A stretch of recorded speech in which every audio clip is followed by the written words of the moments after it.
Hey, this is Matt from Sonic Sense. We've recently been looking at digital console offerings from different manufacturers and have decided to focus on 4 mixers that have been getting a lot of buzz.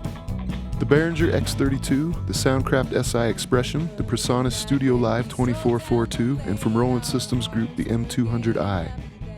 Instead of just comparing features, we wanted to really get a sense of how these consoles would perform in a live event situation. So we brought in professional live sound engineer James Dean to mix a live band on each of these consoles.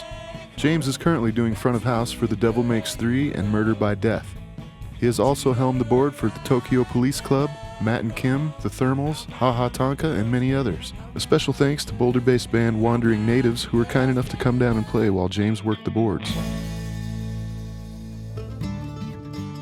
After a quick review of each console, James was given 1 hour with each one to completely mix the band from setup to breakdown. His goal was to have the band playing after a 15-minute setup and soundcheck, much like a typical show. This allowed James to experience the layout, workflow, and sound quality of each console in a demanding festival-style situation. We'll hear the mix achieved from each board and then get James' thoughts and reactions. Please keep in mind that this is not intended to be a clinical A-B comparison, however we feel the characteristics of each console shine through despite the differences in the mixes. A more controlled audio comparison will be available on our blog at sonicsense.com in the near future. Okay, now we're going to hear the mix from each console. Let's listen.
Well, thank you again for being here. Of course. We really enjoy having someone of your caliber coming out to help us with this comparison here. After doing sound for the band last night on all 4 of the consoles, what were your observations on sound characteristics between the different consoles? Well, thanks for having me here. Thanks for the compliment as well. Appreciate it. There was a very big difference between all of them, and that was really fun to hear. And I've never had the chance to have all these boards in front of me, so it was fun to have the same band, same PA. I also started here with the Soundcraft. Really had a good time mixing on this just because it had a really nice low end. It was very smooth, very punchy down there, and you can notice that immediately just playing an iPod through. And I really liked that it didn't have as much high end and crispness, which comes with a lot of the digital boards. I felt that it was just very smooth and very good. I really enjoyed mixing on this.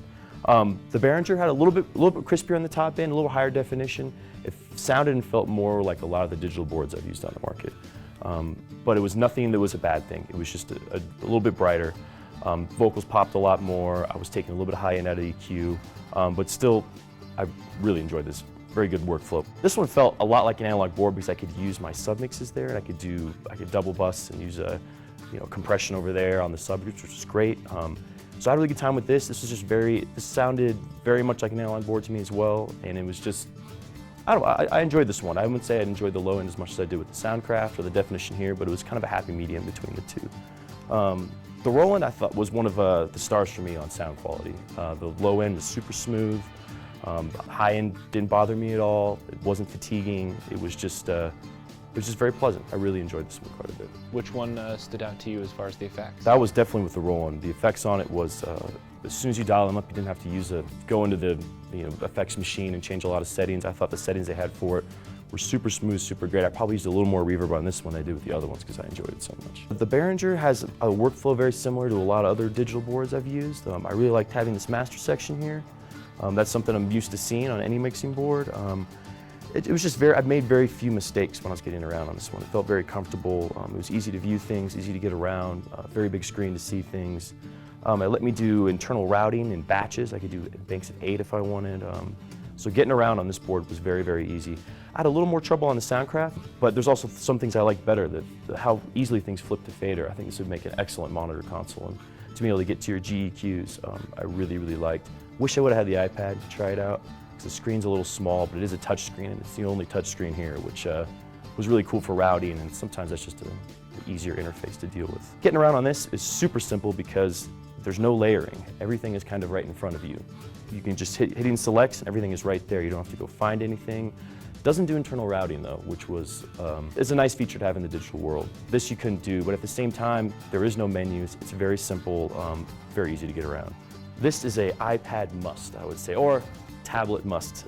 It's very hard to get around without it. Once you have it, you can do anything you need to, but it just takes a learning curve getting used to having the iPad. It's something new for me that I think if I could get better at, I'd be more comfortable with, but definitely you need some sort of tablet to work this, I would say. Let's start with the Soundcraft. Sure. What were your favorite parts about this console? What were your least favorite parts? And what were your overall thoughts of it? I really enjoyed getting around to the sends, especially for effects and effects and monitors. Everything kind of flips to fader immediately when you go to it.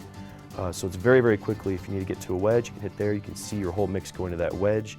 And then while you're also on it, you can hit the GEQ and you can go in and ring stuff out immediately. There's a high and a low, and everything goes to fader. And I just absolutely love that. I thought that was super easy. The same thing goes with the effects. Just really easy to send, really, really fast. I liked speed on a digital board just because you don't want to get lost in layers, and that was really great. The visualization on this EQ, I had a little bit of trouble with because I didn't see that you can actually bring it up while I was mixing up here. So now that I see that, that helps greatly. I wish I had a Q value on these other two. That made, sometimes I was cutting rings out of a snare, I remember, then I cut the 2 rings out I wanted, and I wanted to put a little notch somewhere else. I just couldn't do it, so that was a little frustrating, but this is lined up very well. It was easy to get to. You can see it right there. I just didn't like the visualization as much. I had a little bit of trouble with. Great. So with the Behringer console, what were some things you liked? What were some things you didn't? What were your overall thoughts on it? For me, this was the easiest console to get around in. It looks really familiar. It has the best labeling of any of them, I would say. You can color code, you can put pictures on there, you can make it look really fancy, almost a little too much, but it was great. It was one of the only ones that I could do that internal labeling. I really liked that. And having the master section here, so it was really great to have my DCAs up while I also have my channels up, to not have another second layer under there. I thought was really great. Really nice big screen. Everything you visualize, everything having hit view, you get a really nice view of it. I really like that as well, and there's user-defined keys to the right, which I'm used to seeing, that I could easily put my house EQ on, get to in a hurry. It also has the flip to fader mode for the house EQ, which is Soundcraft has as well, but I absolutely love that feature. I think it's a must-have on a digital board. I had a little bit of trouble with some of the internal routing, but again, these are all new boards to me, so it could be user error there.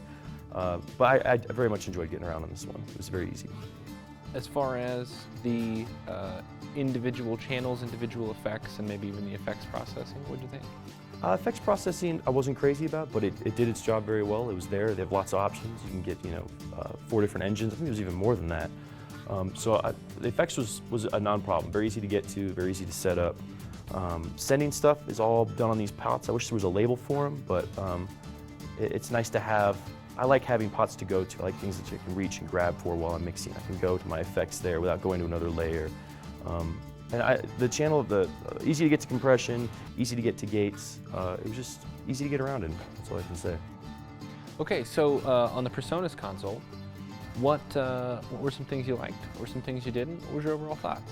I thought this is a great board to transition from going to an analog to a digital world, because there's very few layering. Everything you see is right in front of you, much like an analog console. There's not a lot of searching through menus, not a lot of digging through it to find things. It's very easy to route, just right on the surface. You can select here, easy to assign things. As soon as you hit a channel, everything's right in front of you. Everything you can do to it shows it right there. A little limited on the effects. There's only 2 engines up here that we could use.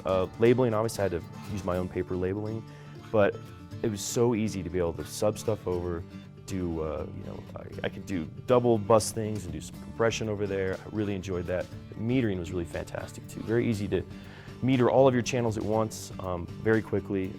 Shows gain reduction very easily on all channels, so you can really see where your gates are sitting. I really enjoyed that. A little frustrating in the digital world to have to deal with the head amp as being analog. It doesn't recall and faders don't move. So I was a little frustrated on that side. Like I said, it's a nice medium between the analog world and digital for sure. So for the Roland then, what were your thoughts? Good things, bad things? This is the only one that I used the iPad with, and I think it's almost a must with it. It was be difficult to use without, I think, but visualization on the iPad is great. The sound quality was so great that it made it easy to work with because things sounded good. You didn't have to do a lot to things, which was nice. There is a lot of layering in it and a lot of menus to get to things. It does have flip to fader. It has moving faders, so fully recalls, which is great.